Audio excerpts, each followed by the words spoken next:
Hello everybody, this is Miss Corn, and today I am so excited because I want to share with you an idea that I had that I want to implement in my virtual classroom. You know that right now we cannot go into the physical classroom, right? But in our houses as teachers, we have a space that we probably carved out for our classroom with our charts and different things. But the students, they don't have that option until now. So what I'm gonna create is a physical environment for them to be kind of like the classroom. And this will be good because we'll get them into a space in their house where they can have everything that they would have in a classroom, or most of the things, and be separated from the rest of the activities in the house. So I'm going to be putting it together. I haven't done it yet because I want you to accompany me as I put together this partition. So what I have is two of those foldable demonstration boards. I put them together because I wanted them to stand. It's purposely for them to stand because I don't know if students have enough room at a table to be displaying this huge board. And I also wanted that it would be kind of like a partition from the rest of the household. Like, let's say they could even sit in the couch, but they would have this little classroom, and then they would know, okay, now we're in session, now I am doing my independent work time for my classroom. And then when they put this away, because it's foldable, it would be like, okay, school is over. So it would be also a transition between when they are at school and when they are not at school. Okay, let me show you some of the resources I printed for the foldable classroom.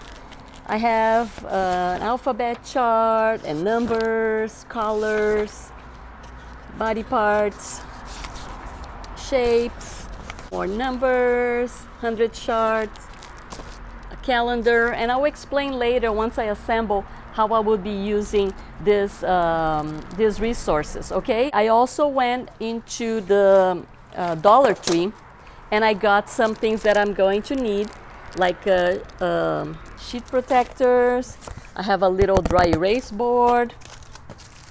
I got a little pocket charts, and of course some decorations to put around, little sentence strips to write their names, and here are some of the other supplies I'm using. Not sure if I will be using these prongs to put the charts up, or if I'm going to use paper clips, or I'm going to staple there. So I'm going to try different ways, and then by the end you have a pretty good idea of what is the best way to go about doing this. Okay, so I want you to be with me as I'm assembling this board. Let's go, let's do it.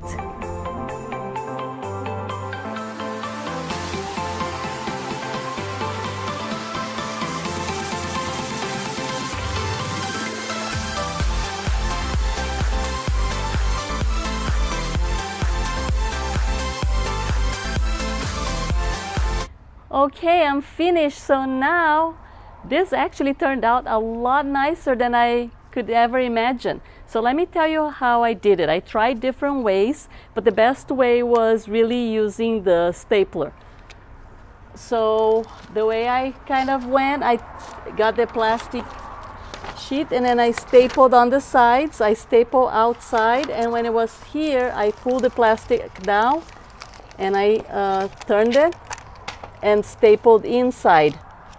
Now, for you, it's probably better if you laid the board down. I wanted to make it standing because I was showing you the work, but probably easier if you lay the board down, arrange the papers the way you want it, and then go ahead and staple flat on the ground. Because when I tried to do it, I kind of poked my finger a little bit. So I would suggest you don't go that route. Anyway, so let me show you the things that I have on the board. So we have the alphabet chart.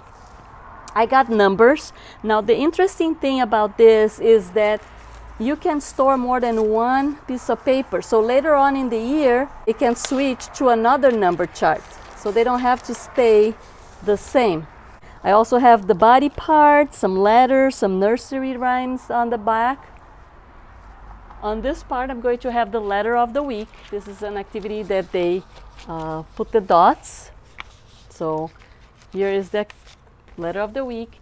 here is a place for their artwork to go. You know, kids love to showcase their artwork, so they will be able to showcase it over here. And here's color mixing, life cycle of the butterfly, and eventually if they want and they have more artwork, they could even use these two places to put their artwork. Now here I have the calendar, and you know that in the classroom children love to do the calendar, right? So this calendar has the different months and is traceable. So this is how I'm planning on using it. I have like a marker over here, and then they can go ahead and trace, right?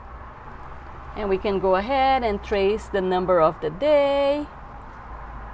And I know that they love doing this because on the second day of school I had given them a folder with traceable things. I showed it in the other video.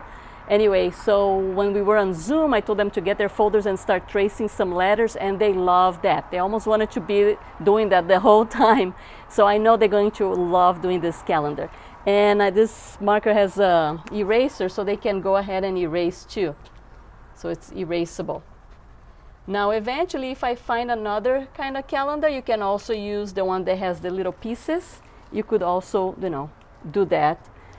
I put this little baggie for pieces that can be used over here on their little pocket chart. Okay, so here is their little pocket chart. I wrote my name on a sentence strip. I'm going to give each student their name also, so they can have it when they do their activities and they're writing their worksheets. They can pull up their name and copy if they still don't know how to write their names. Here is one of the games. The pieces are here, and they can do matching game and use the pocket chart. Now, when we were in the classroom, my students love to come to the pocket chart and be able to manipulate things on the pocket chart. So I have the feeling they are going to love this activity. And I also have over here kind of like a little storing pouch. And I have another activity that they can do on the pocket chart. I'm going to ask them to keep it in baggies. This one is a sequencing card with Little Miss Muffet.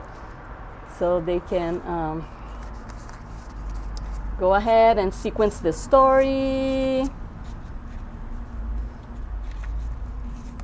And they can keep their cards right here in a little baggie in this little pouch. I also have little books that we're going to be sending home for them to read, so they can keep their little books. And of course, I have the little Bono Goes to Zoom book. If you haven't seen this story, it's available at My Teachers Pay Teachers. Anyway, so let's take a look at the other side of the board. All right, on this side over here, I have this color chart. And what's cool is that after a while, I can switch it to another color chart. So things can change. They don't have to be the same the whole year long. Here, as we're learning the colors, we're going to have a color for each week. So here is red, and then they can change it to blue and yellow and so forth. So that's going to be where they're going to be having the color of the week going on right here in this pocket. And this is a big hit in class. And I put this dry erase board with a little clip because I'm going to want them to take it out when we come to Zoom. When we do Zoom and I ask them to write a letter or write a number, and then I say 1, 2, 3, show it to me, and they go ahead and show it to me. And when we're on the screen and I'm watching them writing, I can see how are they writing, how are they holding the pencil, do they have the 3 finger grip, are they tracing the letters from top to bottom. And then if they're not, I send them a video later and just explaining how to do it and things like that. So it's a way for me to see how they're doing on Zoom. So they take their little writing boards out, but after we finish our lesson, they're gonna leave their writing boards over here so they can write more at their own time. And over here I have the shapes, little poster of the shapes, and some more numbers from 1 to 20. Okay, and the last thing I want to show you about this board, I have this little Bono monkey over here. I'm probably going to get him some clothes because they love dressing. And in the classroom we had Dress the Bear, and they like to go and dress the bear according to the weather. And so I have this little monkey, and we're going to be doing an activity where they are going to go and dress the monkey. Now, a lot of these activities are available online. I just Googled them and downloaded them. I will put on my description, if I have links for the different places where I found them, I'll make sure to put it in the description. Okay, and if by any chance I'm showing something that is not in the description and you're the owner of the work, you can contact me and I'll be happy to add your information on the description. And so this is the board I think the children are going to really like. The first one was harder to do because I was trying to figure out which way was the best. Now that I got a hang of it and I have a sample, it's going to be really easy to just go ahead and prepare boards for everybody, and the parents can come to my school and pick it up, or if they can't, I'll just drop it at their houses. So I hope you enjoyed this video. If you haven't done so yet, please subscribe, and let's see what else I'm gonna come up with in the future.